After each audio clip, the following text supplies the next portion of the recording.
Hey there. Thanks for tuning in to another episode of Babes in Bookland. I'm your host, Alex Franca, and today I'm discussing Made in China, a memoir of love and labor with my friend Brett. But before we get to the episode, I wanted to share another review. This is from Apple Podcasts by Oregon Skater Girl. Absolutely love this podcast. It feels like I'm chatting with friends, but I'm learning at the same time. Such a cool concept for a podcast, learning about different women as well as hearing other women make connections to their own lives.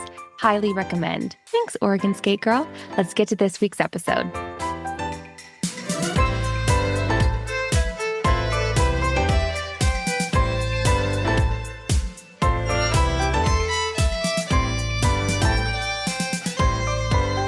Hi, Brett. Hi, Alex. Good to be speaking with you again.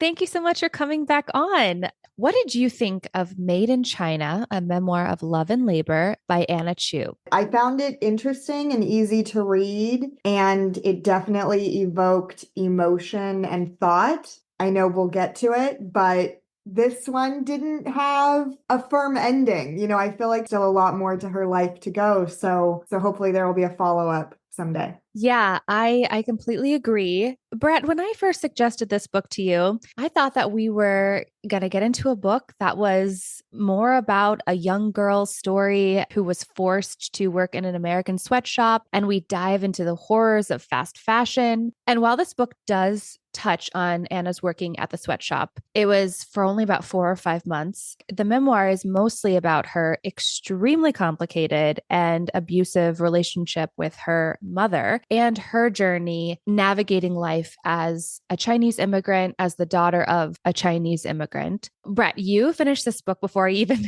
even got a chance to start it because you are like the fastest reader in the world, something crazy like that. I'm a big reader. Yes. You told me it was kind of like a really twisted, messed up Cinderella tale. Yes. With no happy ending. You warned me about that. And I completely agree. The ending of the memoir is slightly uplifting because she finally gets to reconnect with her grandmother. And we'll definitely get into all of that. To me, Anna is very much still grappling with how she feels about her mother and the truth about her experience as a child and how it's still affecting her as an adult. This really is just her telling us her story and needing us to hear it, I think. Right. Okay, well, let's get into it. So this book was released in 2021, and her dedication is this: for Nie Nie, who taught me to love. And Nie Nie is her grandmother. And I'm doing my best to pronounce that as correctly as I can. Okay, so let's start with the quick topics. Did you know, Brett, that there are 16 official languages in China? Really, there are all these like subsets and like mini languages within the 16 official ones. There are 2 major groups, Mandarin and the rest. And so I wanted to play you this video. This is from Ollie Richards' How Many Languages Are in China video, because I thought this was fascinating. We'll talk more about it later, but Anna mentions that she and her mother are from a very specific part of China. And so the language that they speak is Wenzhounese, I believe is how it's pronounced. But then when she comes to America, Mandarin is spoken in the house, and she doesn't know Mandarin. And she and her mother are able to have kind of this secret language that they can communicate with each other. Okay, let me pull up this video. How many languages are spoken in China? Chinese is just a general term for all of the languages. So how does it work? Well, there are 2 major groups: Mandarin and all the rest. Then the whole lot is divided into 7 to 10 subgroups and lots of sub-groups. And we definitely can't forget all of the minority languages that come from other language families. But why all the division in the first place? Why can't China just speak one language? Chinese. China, you see, is huge. It's 9.6 million square kilometers on the Earth. It never used to be a united country, though. For thousands of years, it was ruled by various dynasties, lasting till 1911. And this gigantic piece of Earth was full of mountains and rivers, so people of different regions were cut off from their neighbours, which means they literally never heard each other speak. The more years that went by, the more differently people spoke. And today, well, we have a whole bunch of Chinese languages. The government wasn't too worried about this before 1949, but in 1955, Mandarin was chosen as the official language of China, and everyone is supposed to learn it. But do they? So how many languages did you guess China has? Well, if you guessed 302, you are the lucky winner. Although that is not counting the many varieties of each individual one, but I don't want to cause too much confusion. I found that video fascinating. I'll definitely include it in the show notes if anybody wants to check it out themselves. Okay, last quick topic. She writes about her isolation a lot in her memoir, and she writes about how she would escape into books. And obviously, you and I are both big book lovers. So I'm a huge reader now. I was a huge reader as a kid. I hoard books. She specifically talks about digging into romance books at a certain time in her literary journey. And I know you love some romance books, and I recently have really jumped wholeheartedly onto the romance train. And you know what's funny is my mom always read these like Rosamund Pilcher and gosh, now I'm blanking on some of these other. Sandra Brown, Nora Roberts. Both. Yes. These are and I've never read any of those, but now having read, adult romance, I'm like, was my mom reading all this smut that because now, or is this a new thing that the romances are so graphic? I don't know. I'm not sure I want to know the answer to what my mother was reading growing up. I'm just going to pretend all of this is really new for us, even though, there were the drugstore romances. If you had to say to our listeners one romance book that you would suggest, what would it be? Oh God, this is a very polarizing answer. Okay. But I've Credence by Penelope Douglas. I have found that you either rate this book 5 stars or 1 star because you're like, this is taboo, this is gross. And it's like, if you get it, if you're into romance and are okay with taboo, Credence is one of those top tier must read entries to romance. Interesting. I'll have to add that to my list. You will. I have recently discovered Abby Jimenez's books.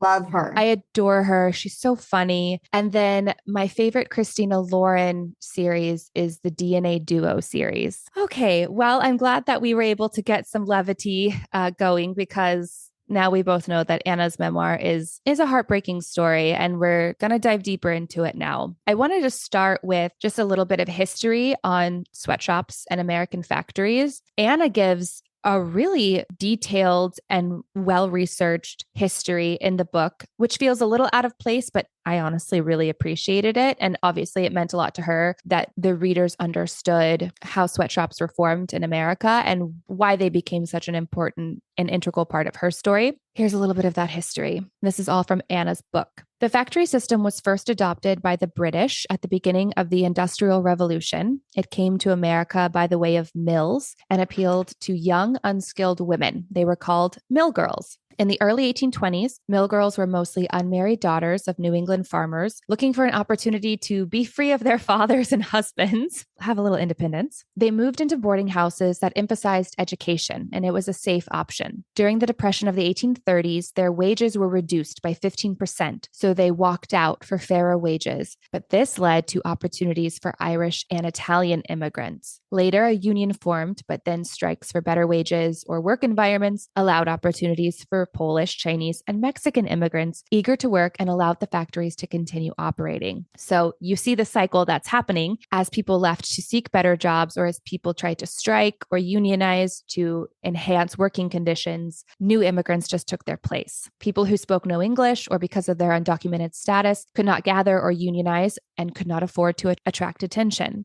The U.S. Department of Labor defines a sweatshop as any factory that violated 2 or more labor laws, such as those on wages, benefits, working hours, or child labor. She writes, the power employees had over undocumented workers remained a danger that everyone understood, but no one wanted to hear. The vulnerability, the lack of opportunity, the inability to protest poor conditions or to unionize. The difficulty wasn't always in finding another under-the-table job. It was in finding one that didn't exploit the same system, one that treated people with decency and compassion. So really horrible to think about that in a country that was founded for the people, by the people, when the people literally try to rise up and demand a better work environment, safer work conditions, better pay, can take advantage of our fellow immigrants. And I mean, this is one of the horrors of capitalism, right? Yeah. Always trying to get every penny of profit and cut your expenses as low as you can. And of course, it is at the expense of the lowest level workers that you Right. have at your disposal. And of course, we've made strides in protections for the workforce and the working environment. But as we know, many brand new immigrants or people who are not yet full citizens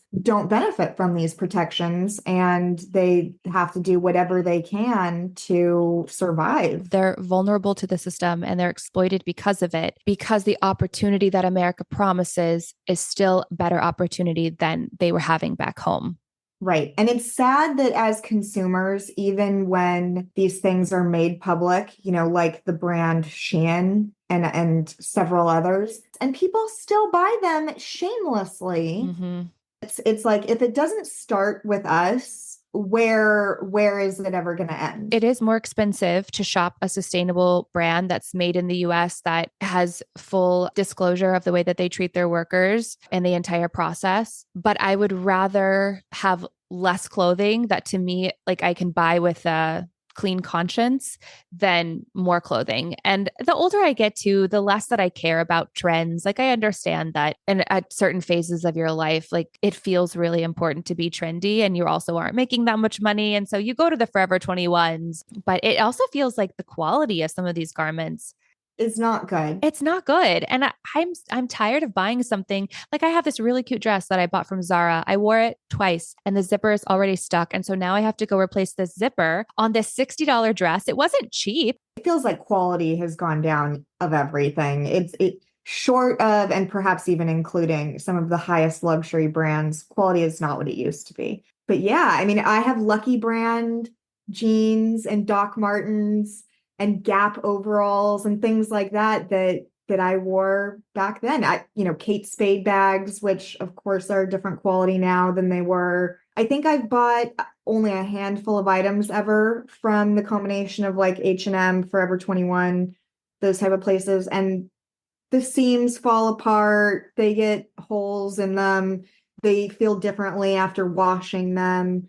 So it just is not my thing. I definitely was very guilty of being a Forever 21 frequent shopper, especially in college and right out of college. I think that's what's so great about reading memoirs like this, which, like I said, really only touches on the sweatshop aspect for a moment compared to the rest of her story. But when you buy a piece of clothing, when you buy anything, you don't think about the people who are at the very beginning of this assembly line and how you are a factor to their standard of living. But it's hard when you're 21, 22 to think about the person at the beginning of the assembly line. But that was what was so great about this, was that Anna, like, you couldn't look away from it. She gives you the anecdote. It just makes you think a little bit more before you spend your money on anything, which is maybe something that we should all be doing.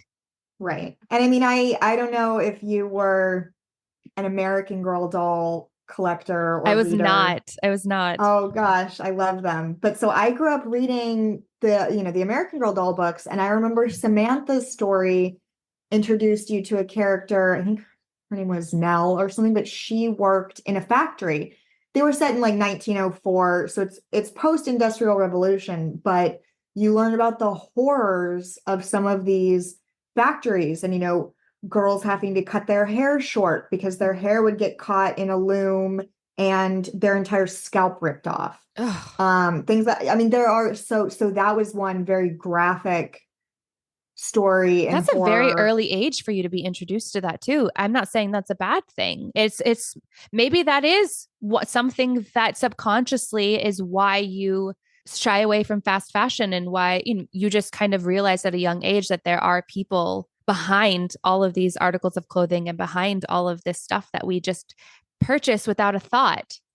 Possibly. I mean, the American Girl brand and those stories are important for so many reasons. They also have, a freed slave story, and so you really and a They Swedish include immigrant, a lot of histories. Right. Yeah. So you really learn about history and the goods and the bads through these girls' stories, who you, of course, and they are created as such so that you see yourself in them as a young girl reading them. So that was a strong memory for me and something. So I always knew, these factories, sweatshops are just really awful. They treat people like they're disposable. These are a couple of things that she wrote about her experience at the factory. She writes, industrial metal fans strategically placed around the warehouse circulated flat, hot air. The constant turbulence was meant to provide relief, but instead it annoyed and unsettled. Trash, loose thread, plastic, lint, and pieces of fabric migrated from the nearby surfaces, crevices, and floors, revolving in the air until they caught on something or someone. So it's very hot. She talks about how even in the summertime, they wouldn't run the AC. And she's in New York at this time. She continues, it was our job to keep our heads down, do the work, and not ask any questions. The rules of the factory weren't so different from the rules at home. That's a little precursor into what we're also going to talk about today. Like most low-skilled workers here, we were paid by the hour. We stood in the same spot day in and day out. Our projects varied from cutting loose threads to tying knots and bows to gluing patterns. It was menial, tedious, relentless work. Our feet and ankles swelling, necks and shoulders cramping, backs aching. We developed sores, blisters, calluses from the repetitive motions.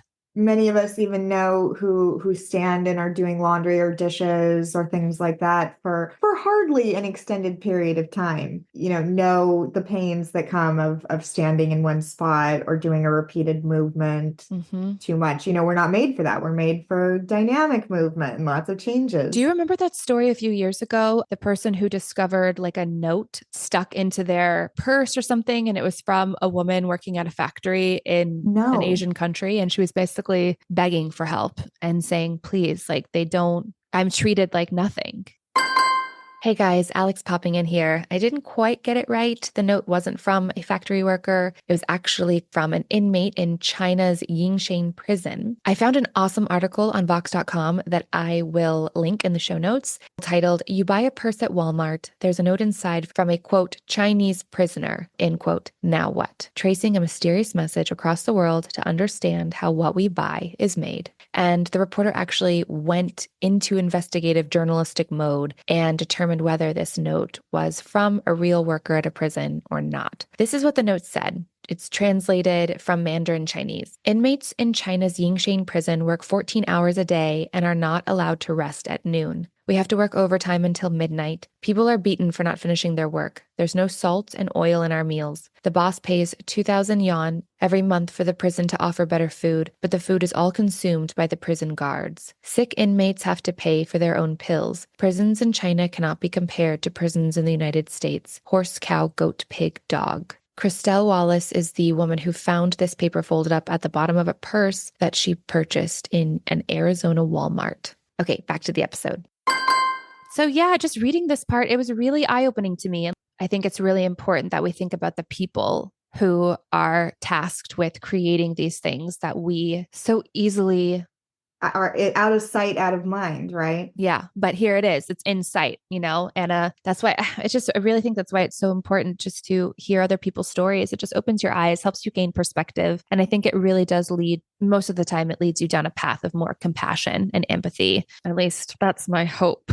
Well, but I know we'll get into Anna's mother, but just while we're on this topic of knowing well the horrors of these sweatshops, her mom was intimately familiar and still put her daughter through this and would have for a lot longer before Anna put a stop to it. Yeah, we're going to see all kinds of ways her mother was legitimately awful. Should be ashamed of herself in many, many ways. And unfortunately, I think she has no shame. How can you have endured this and want to let anyone else have these experiences, much less your daughter, your young daughter? Well, Anna surmises that she was forced to do this as a punishment in part, but also to understand the sacrifice that her mother made in order to bring Anna to America.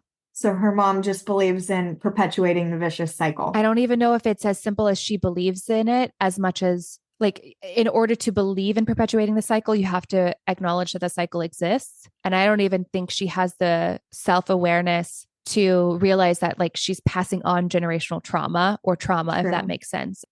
I think she's in complete denial about many things. I have a really great quote about that, which I can't find right now in my sheet, but we'll get to eventually. But she definitely, I think, addresses that as part of justification for her mother's behavior. Let's get to it. Let's talk about Anna's story. Her mother left China when she was 2, and Anna was raised by her grandparents until age 7, which is when her mother comes back from America and retrieves her. At this point, her mother has remarried and she has 2 children of her own with Anna's stepfather. And this is what she writes about her half brother and sister. Anna writes, Henry received the first and last serving at every meal after my stepfather. Jill had almost as many clothes as my mother. My mother was generous, but only with them. It was soon clear that I shouldn't expect to be treated the same way. They were not meant for me, the girl with no father. Nice things were meant for the children whose father was providing for us all. Okay, so there's your Cinderella story. I mean, the exact same setup, basically, except that in this instance, she's not treated horribly by her evil stepmother. She's literally treated horribly by her own mother. We talked about this earlier, but she writes, almost immediately, I felt the segregation created by language. She feels betrayed by her grandparents allowing her mother to take her away. She writes, the desire to go back was preposterous and disrespectful, considering how much everyone had sacrificed and how long I had waited. The yearning sat in my throat instead, collecting into unspoken shame. She doesn't remember her mother anymore. She's 2 when her mother leaves, and she is in a loved home being raised by her grandparents. And then all of a sudden she's yanked out of this world that she knows by a complete stranger. Who is she? She's spoken to her mother on the phone every few weeks, but that's it. She doesn't have any relationship there. And she's forced to come to a country where she doesn't know anyone. And her grandmother has told her that it's this amazing place, but she wants to go back. She wants to be with her grandparents, especially as soon as she gets to America and is introduced to the new family. It's very obvious to her what the situation is. Even at 7, she understands. It's evident that she is unwanted. So I can only make assumptions about why her mom felt the need to retrieve her in the first place. We can't understand the culture from which she came from, but from an outsider reading the memoir, it feels like there is a lot of sense of duty, a sense of things you're supposed to do to keep up appearances. Her mother would never be considered a good mother if she left one of her children back in China. But then what's interesting is her mother never let Anna call her mom or mother. She forced her to pretend that she was her aunt. She was so ashamed of having a daughter from a previous marriage that she disowned her. I mean, just how awful is that? If we're feeling this confused about it, I can't imagine the turmoil that Anna feels. And she definitely writes so much about it. But I think that leads to why she wasn't able to, at the end of her memoir, come to any concrete conclusions about the way that she felt about anything, because this would be almost an insurmountable amount of confusion and things to get over, to try to understand when she doesn't even have the ability to have an open dialogue with her mother about any of this stuff, because her mother would never own up to it. And her mom doesn't care. Spoiler alert, the ending is that her mother does not care. That Anna has attempted to reflect on these years with her in an unaccusatory way, or to even have a relationship at all with her mom. Her mother tells her, no need to call, no need to write. I don't think of you. Yeah. And this is not because Anna did anything to deserve that. Yeah, ever. It really was, as a woman, as a person, as a human, it was really hard to try to find any compassion and empathy for Anna's mother. I know she was in survival mode. She was not in survival mode. She was walking around with Louis Vuitton bags and Gucci shoes and all the... But at the beginning, when she first immigrated to America. But her behavior never changed. Because she found a place of power in it, I think. Power over her daughter. She rose in the ranks of the sweatshop because her husband owned it. So she became the manager. And Anna Anna reflects on all of this stuff, and she kind of brings a lot of these things up and doesn't necessarily go into more depth about them. It feels like she's just trying to still connect dots at this point. She's trying to figure out why her mother never loved her, I think, is the essence of what this memoir is. That's such a horrible question to have to ask yourself as a human, because as children, like, we are not asked to be born. Right. It's not like we come knocking on the door and say, hi, please have me. For Anna to feel like such a burden for merely existing, why did you even bring me over here then? I was in a home where I was loved and I felt wanted and I felt purposeful. And then you bring me over here. You're my own mother. She talks about how when her mother came to the airport to pick her up, she literally gets in her face and she says, I'm your mother. You know me. I'm your mother. And Anna's kind of like, well, but I don't know you. Just because you're my mother, is that what this all is about? It's just because we're blood related. There's some sense of duty here. Right. There's some built-in respect, this filial piety that I'm supposed to That's have. what I was just thinking. I'm very much of the mindset where you earn respect, you earn obedience. It is not a child's duty to give It's you a two-way these street. things. Because like we said, a child is a child. They did not make the choice to be here. They do not have the ability to make decisions like an adult does. While I don't feel it is a child's duty or responsibility or they're obligated to respect without it being earned at all, I do feel that it is a parent's duty and that they are absolutely obligated to treat their children well and to care for them, provide for them. Unfortunately, there's not a law about loving them and being nice.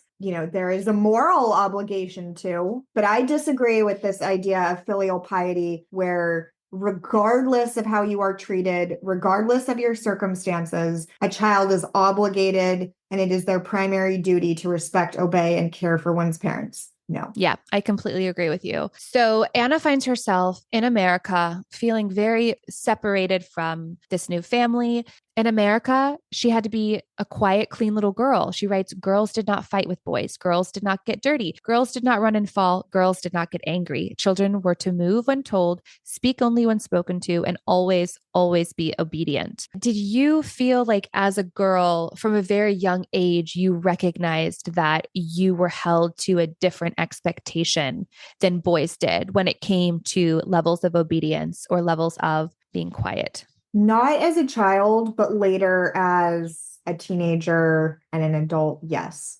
And I mean, I grew up with an older brother and we were treated pretty equally in almost every way young. But then, I do recall kind of being in high school and it's like, I was expected to help with dishes, but my brother was not. Or Interesting.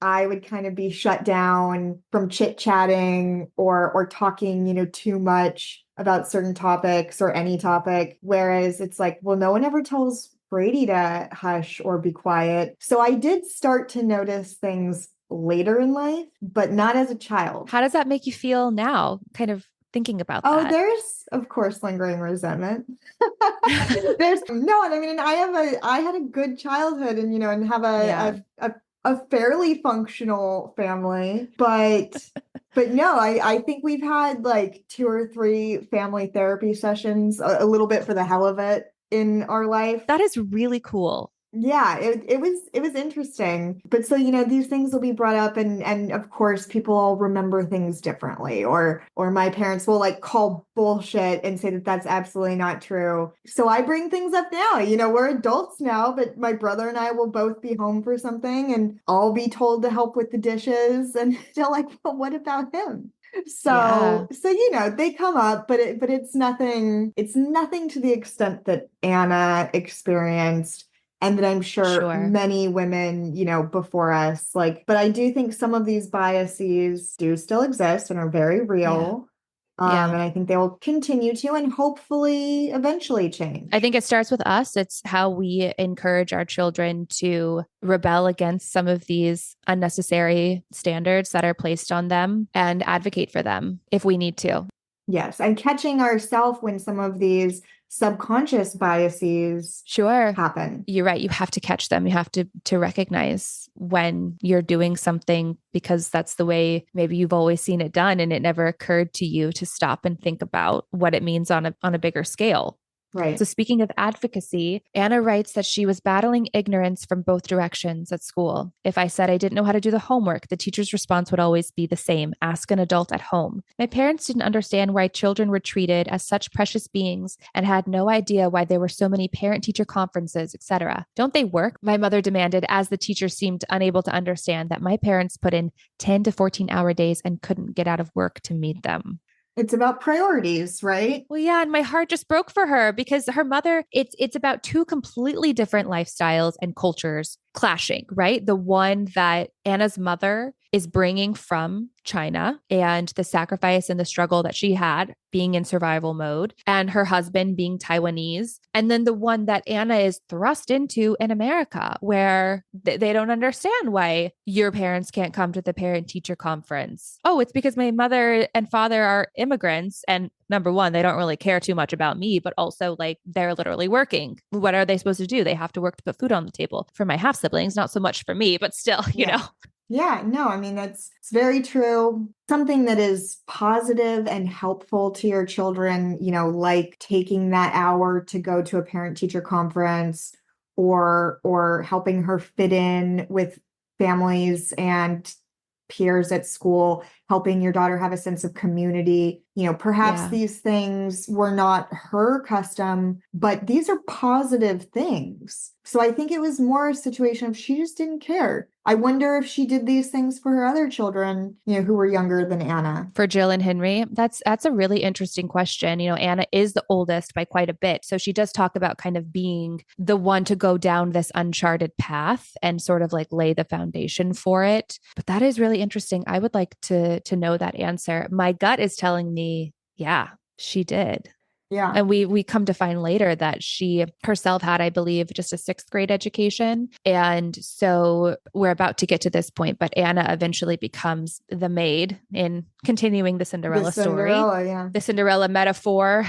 She becomes the maid for the rest of the house and is unable to do her homework. And her mother basically says, I don't care. I had a sixth grade education and I'm fine. Look at me now. Like I made it to America. I am the manager of this business and look at this home. And so she just really didn't care about Anna's educational journey or her grades, which was also extremely heartbreaking because that was the one place where at the point when Anna becomes the maid, she's a few years older and she like that is the one place where she does sort of feel some purpose and validation because she is a good student, because she really has nothing else to put her energies into. And so her mother kind of takes away that last shred of dignity there and that last thread of hope for her. So let's get to that. She writes, my mother expected me to understand the delicate dynamic of our situation. I was the child of her last marriage, and I should tread lightly so as not to offend my new benefactors. I was to be seen and not heard. I was to do well in school, but not better than her other children. I was never to outshine them in any way. And after this incident with her stepfather, she writes, that's how our relationship solidified, my mother guarding us both, standing between my stepfather and me,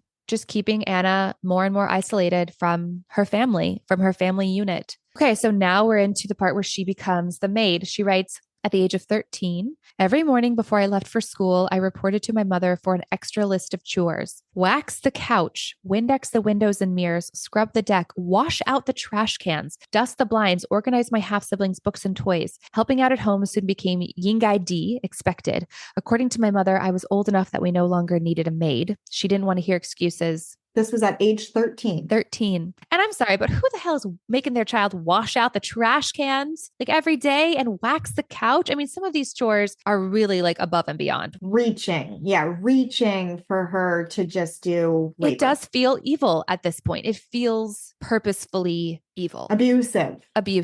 Yeah. She didn't want to hear excuses about homework or studying. Helping the family came first. She writes, my life rapidly took a turn so that between 2:30 and 8 p.m., there was only time for the long list of chores and babysitting. So on top of doing all these chores, she's also tasked with basically cooking dinner for her siblings, bathing her siblings, putting her siblings to bed. And both of the siblings have kind of realized that they don't have to treat Anna with any respect or even like be nice to her. Ultimately, a situation with her half brother Henry is what will get her sent back to China. And we're almost there. But she continues, it was bedtime before I was done cleaning up, and there was no time for homework or prepping for exams. My mother wasn't concerned about my grades like she was my half siblings. And I grew painfully conscious of dropping my grades and the confused and then disappointed reactions from my teachers. Anna is like trying to find something to give her confidence, make her feel like she has any value or worth. Right. It's like neglecting her was not enough. The further I got in her journey and in her story, I was just like, how is this woman even like a functioning adult at this point? Honestly, because I think she had those first 7 foundational years of love from her grandparents, she was able to at least recognize that what was going on wasn't quite right.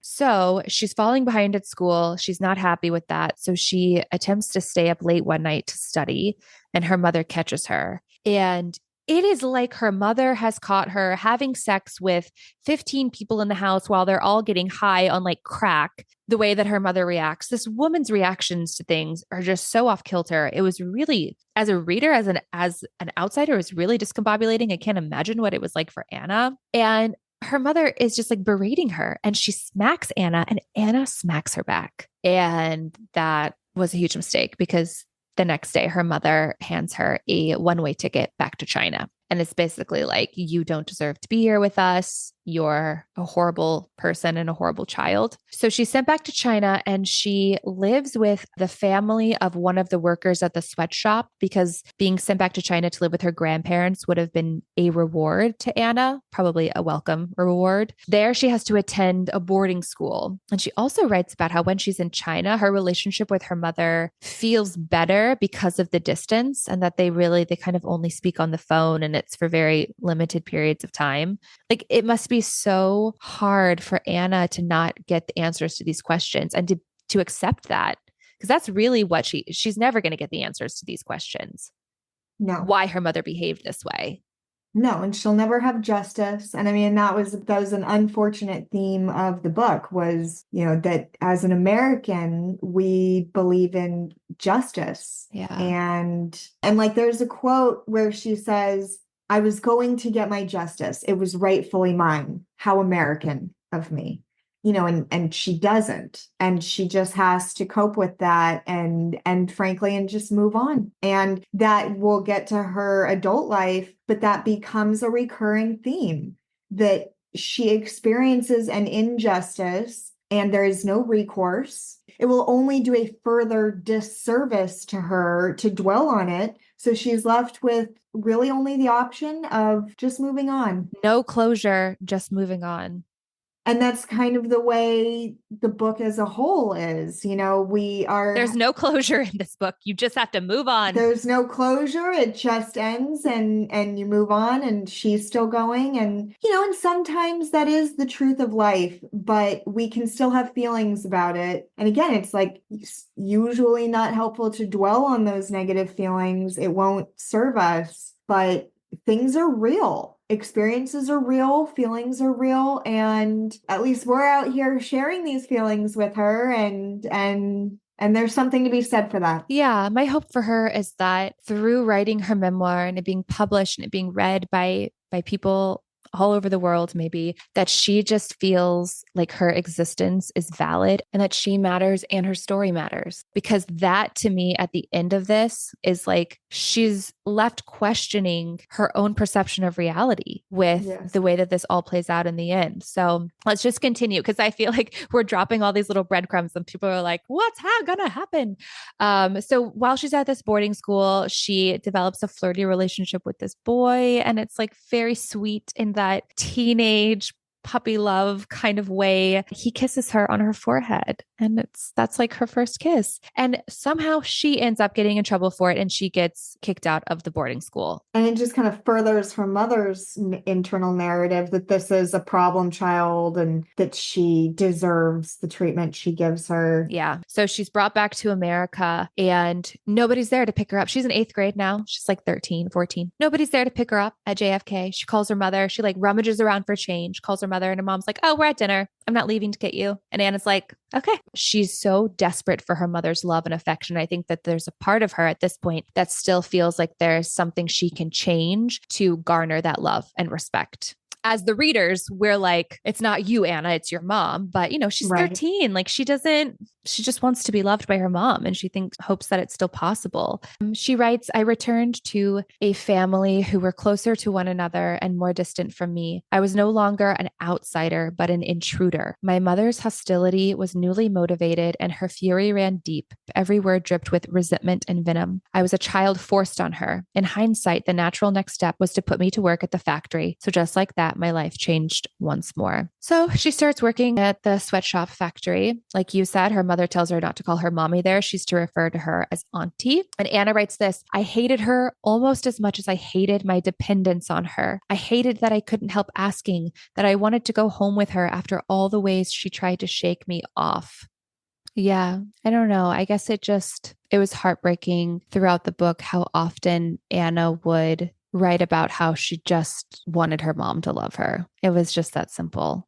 It's not Anna's responsibility at all to, like, her mother is the mother. Her mother is the adult. You shouldn't be triggered by your children. If you are, then that's work that you have to do on yourself. Okay, so now we're going to talk about the sexual harassment experience that Anna had that really, really hammered home to her how alone and unprotected she was in the world as an adolescent. She writes about how she would have to take the train home from her factory job, reminding everybody she's in 8th grade at the time. So she's still a child. In 8th grade, you're still very much a child. Maybe you think you're older, but you're not. And she's riding the train home and she's minding her own business. And all of a sudden she turns and looks up and an erect penis is in her face. And the man just looms above her. And she talks about being terrified and frightened and unsure what to do. Should she get off the train and run away from him? But what if he follows her? And so she just freezes. Eventually he leaves and she bursts into tears and she realizes that she has no one in this world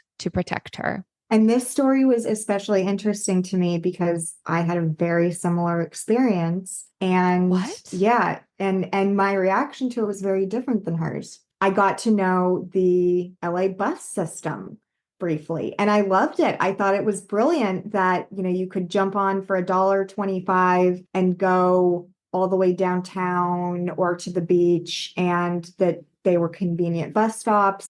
One day, Bucket in Tow was taking the bus from Beverly Hills to downtown LA to go to the Flower Mart. And that's what my bucket was for, was to fill the bucket with flowers. And a man who must have had some mental issues going on and appeared to have been experiencing homelessness got on the bus. And only a couple moments afterwards, he sat down across from me because I was sitting on the part where you're not sitting behind anyone. You face the other row at the very front. This is the setup. And I looked away and I looked back, and all of a sudden his pants are down. He had no underwear on, just a pair of loose fitting jeans. And he was masturbating and looking at me. God. And I screamed, no, no, no, and was like about to either get off at the next bus stop or throw something at him, or, and trying to get other people's attention to kind of assist with this. And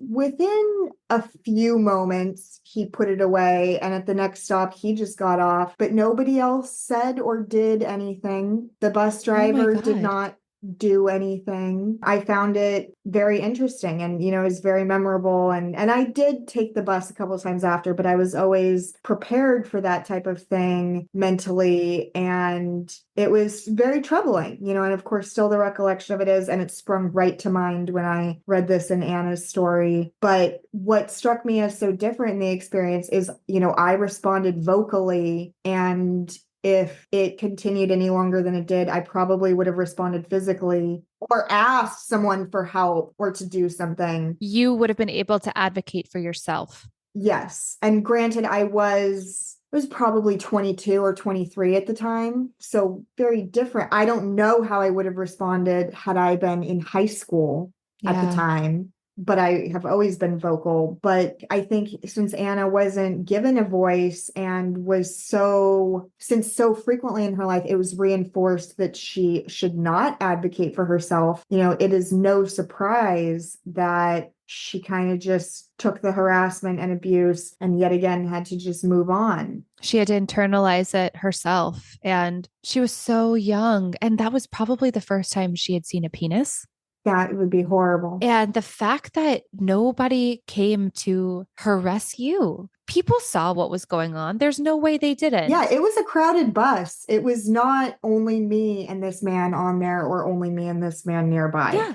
There were people sitting on either side of me. There were people near him. I am sure other people saw it. No, and I was the only, as I recall, I was the only voice heard. It's like collectively, we have to do better to protect each other. Ugh. Brett, I'm so sorry that that happened to you. That's deplorable. So Anna has this awful experience and she writes, an understanding hit me when I got home. I was alone and vulnerable to whatever that guy had wanted to do on the train. I was lucky nothing worse had happened, but luck, I was learning, didn't make me feel better. Lucky meant being grateful and alone. Lucky meant swallowing injustice and unfairness. And she writes about luck throughout the book, how she's made to feel lucky, lucky that her mom, was successful enough to bring her from China, lucky that she came to America, lucky this, lucky that. And she just writes about, she doesn't feel like it was lucky. Yeah, is this lucky? If this is lucky, she doesn't want it.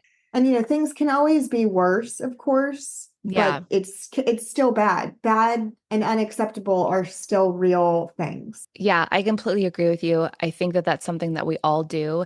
She's just confiding in her one friend, Grace, about all of this stuff. Her friend, Grace, says, maybe you should talk to our guidance counselor about this. Grace is like, I don't know how to deal with this. This is a very big existential feeling thing, but it does feel wrong. And I'm not an adult, so maybe you need to find an adult who you can talk to. And Anna kind of teeters back and forth, but eventually she does decide to talk to her school counselor, Miss V. She writes, it was exhilarating to say these things out loud. My suffering had a voice. It was strangely good to have someone listen openly. She was not telling me I was wrong or that I should be grateful for what I had. My feelings could matter. So this is really the first time in her life where I think she at least feels like what she's feeling is valid and validated by an adult, which is a very powerful thing because that's really the thing that's been missing in her story. She's had, we've been sort of waiting for this fairy godmother moment, right? And it's like, this is it. Unfortunately, it doesn't get much better than this for her, but this is the start of her fairy godmother moment where some real change is about to be implemented. Miss V encourages her to call Child Protective Services after she hears about the abuse and the neglect, and specifically her working long hours at the sweatshop. Anna is really unsure about this. She knows the bomb that this will set off with her mother. Yes, she knows that this will not be something that goes unnoticed. Right. And once she does this, she cannot take it back. This is cataclysmic.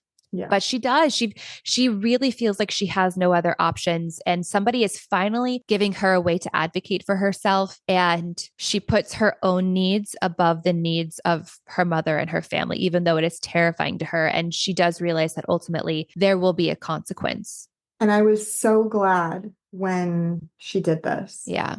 We talked about in Life in Motion, Misty Copeland's memoir, that Misty toyed with the idea of emancipating herself, of taking a legal step towards independence. And, she doesn't end up going through with it, which I was hugely let down by. So I was really glad that in this case, she took that step for herself and that it went somewhere. Wasn't super satisfied with where it went, but at least she took the step. Yes.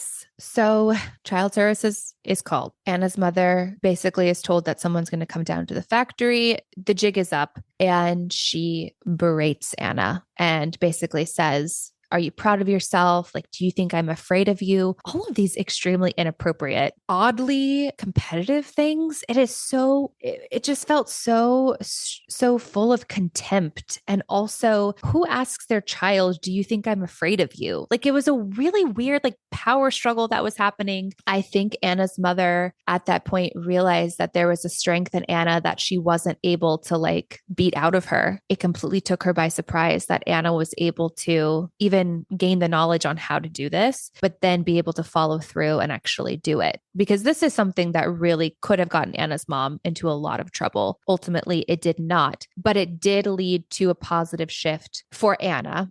And maybe that was a tell. Maybe she actually was afraid of, not necessarily afraid of Anna, but maybe she was afraid of this action or what might result from it. And she should have been, because calling Child Protective Services on somebody is not a joke. Right. It's a big deal. Mary is the social worker who is tasked to their case. She convinces Anna's mom to let her out of the house and gain independence.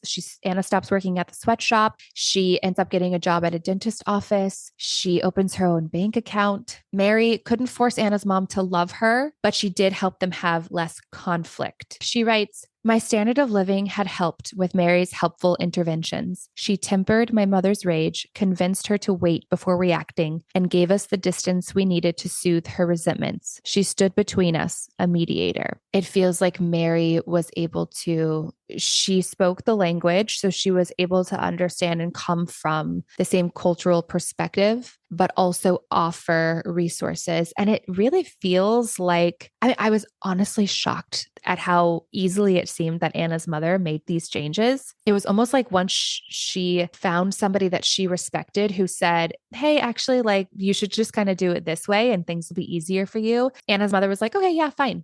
Didn't it seem like a little easy to you? Well, the only change that I recalled being very material was that she didn't work in the factory anymore. But that was like mandated by law. It was like, if you do this, you will have legal repercussions. And I remember the CPS officer explaining, like, it's not against the law that she's mean to you, and acknowledged that it was very disappointing, the anecdote that Anna shared about her whole family being taken on a cruise vacation and then leaving Anna home. She literally just came home one day and they weren't there because they were on a cruise. And when they got back, really kind of rubbing it in with the souvenirs and the stories and all these things. And so it was like, well, that's not against the law. It's not good parenting, but we cannot force every parent to be an actually good parent. There's a pretty low standard of what is actually unlawful when it comes to parenting. Yeah, when it becomes legally defined as neglect or physical abuse. She was being emotionally abusive, no doubt. And she was being physically abusive. She talked about beating her and smacking her. And she remembered the story where she beat her with the hanger. Well, without proof, without her, having the bruises on her body, photos or videos or teachers that were documenting these things. Yeah, it was crushing to read the line where Mary was like, it's not illegal for your mother not to love you. What a huge lesson for a young woman to learn at 14, 15 years old. And on top of that, just the confusion of, then why did you bring me here? I was in a home where I was loved. I was in a home where I was fine. Her grandparents are still alive at this point. Anna's mother wanted to pursue the American dream, but then also, I guess, give Anna the opportunity to have the American dream. Although she didn't care about her education, it was all very confusing and contradictory. And so eventually Mary has to move on. She has other caseloads and Anna is so frightened that everything will go back to the way that it was before. But Mary says there's nothing else I can do. And fortunately for Anna, things are fine until she's able to leave for college. So she gets into college. Right before she leaves, her mother hands her an envelope of cash and says, don't come back. The cash is like $50 though, isn't it? I don't know if it was $50. I don't recall, but yeah, it wasn't anything crazy. Like it was not enough to even it was buy not a textbook. significant amount of money by any means. It was not a helpful amount of money. So she goes to school. And at this point, she has worked jobs. She saved up a nest egg. She's been able to pay the first tuition payment, but she has no more money to pay the next payment. And she doesn't qualify for financial aid because the understanding in America is that it's based on your parents' income, because the understanding is that they are helping you pay for your college education. Right. So unless she was emancipated, there's no way to just say like, no, they're putting it on me. They won't contribute. Right. Which is what she tries to tell this guy at the financial aid office. And he's like, I don't know what to tell you. I don't know what to help you. And she brings up the fact that she had a social worker assigned to her family's case. And he says, if you can get a letter from them, that's all we need to allow you to file for financial aid independent of your parents. And Mary hesitates doing it. I'm like, Mary, what's going on? But luckily, eventually she does give Anna the letter, and Anna's able to secure her own aid, and she's able to continue going to college and get her degree. But like, she can't escape her mother's shadow over her, even when she's trying to live this independent life and disengage from the family. So as she's getting older, she's able to, I think, finally put the pieces together in a way that she just didn't want to do as a child, wasn't able to do as a child. But she's really starting to see that her mother was the problem the entire time. Yeah. Then, just as you think that Anna has moved on, has some sort of like come to some sort of peace with it, her mother does something like show up at her graduate school graduation with an armful of red roses and a ring for her and tell her how proud she is of her. I don't even remember that happening, but maybe that's Yeah. my memory bias. Yeah, maybe. She writes, "It was silly how deliriously happy I was. Maybe we had turned a new leaf, I thought. My mother, the only person I ever needed and wanted, was here. It should have been too little too late, but instead it felt like a dream I once had coming true." But it didn't really. No, it didn't, because then she later realizes that her grandfather passed away and her mother didn't tell her. And her mother and her stepfather went to the funeral in China. And she's really hurt by that because she loved her grandfather. And she apparently even made this clear in advance and said, if anything ever happens with them, tell me right away. I definitely want to be there. yeah, I definitely want to say goodbye. So she had the foresight to establish this in advance. And what does her mom do? Uses every opportunity to be neglectful and abusive. to wound her. Yep. Yep. This is something that makes her want to revisit her childhood and the abuse that she endured. She writes about how this instance is what made her want to remember the truth again, because it seems like she doesn't really get into it, but it feels like, between adolescence and where she is at this point when her grandfather has passed away, postgraduate school, she's kind of just like buried the past. And now she's realizing, no, I need to open up that closet and go through the skeletons. And I need to work through whatever this is. She requests to access her CPS case. And this is really when she is just completely thrown for a loop. She writes, "The Office of Child and Family Services, an institution shaped by federal laws and regulated by the state, ruled no abuse. My situation was not bad enough to intervene. Pages and pages tell me my childhood was as it should have been." And did you notice, Brett, that in this last section, she actually switches from past tense narrative to present tense? No, I didn't, but that makes sense. Yeah, that's interesting. She wants to understand why her mother was and is the way that she is. At one point, she writes, "I am beginning to realize that we are all raised by children that are shaped by their own traumas, some of them unable to forget or overcome what happened to them before they passed it along."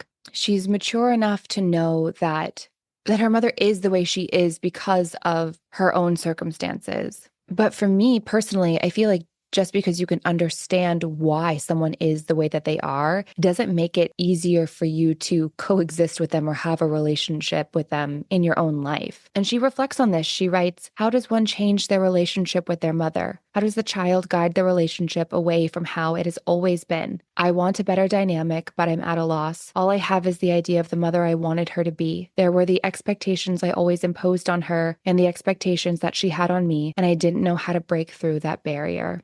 We've talked about some of the overarching themes in this book and it being kind of this pattern of injustice and having not many choices except for to just move on, or at least many choices that would serve you. And I think to some extent, perhaps because of her upbringing, she resigned herself to that pattern a little bit. She writes, "But when all is quiet, I am left facing painful questions. Was I abused at all? By whose definition and what authority do we find abuse? Does it matter? I don't know if I'll ever find the answers to these questions." And later she writes, "How do I reconcile what I read for what I felt to be true?" And this is another reason why I'm glad that she shared her experience in her memoir. She owns her story. She shared it with us. It cannot be minimized anymore.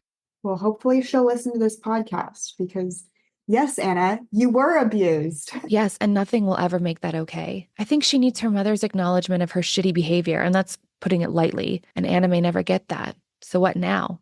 How does she move forward? How do any of us move forward from unrecognized trauma? There is a happy note at the end. Upon reuniting with her grandmother, she finally feels love. She writes, "Whoever I choose to be, she would love me. I am struck by the enormity of it. It's the feeling I've been searching for, the unconditional love I've been trying to pull out of my mother for close to 25 years. The moment of clarity is an everything kind of feeling, a quiet, peaceful lifting, like having the space in the room to breathe, to be myself, to be loved." So There, in Anna's own words, it does feel like this reconnecting with her grandmother. She finally finds the love, feels like a step towards peace. That's really where she leaves us in the memoir. She doesn't have a relationship with her mom. She's reunited with her grandmother. That was Anna's journey. Anna's book was not an easy read, but it was an eye-opening read. I hope that she finds the healing that she very much deserves. I think overall, this was a good and important story to read. It's not the happy parts of the fairy tale. It's more of the frustrating, unjust parts of a fairy tale. Yeah, this book is kind of like, how do you gain peace without closure and justice? Yeah. I just feel like so many of us can resonate with Anna's journey, trying to figure out how to move forward in our relationships with our parents, if that's what we want. And if that's what we want, that's okay. But then how do we manage those expectations so that we're not the ones constantly feeling gaslit or disappointed or hurt? I applaud people who can set those really hard boundaries. How do you stop wanting to feel loved by your parents? How do you stop needing to feel that? And I think that's kind of the question that Anna's memoir leaves me with. Feels like that's the question she's still asking herself. Yeah. Thank you, Brett, for chatting about Anna Chu's Made in China, a memoir of love and labor with me today.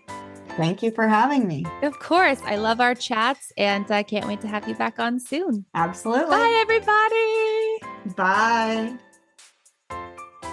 Thanks for listening to Babes in Bookland. To access the full version of this episode, you can subscribe on Apple Podcasts or support us on Patreon. Visit babesinbookland.com for more information.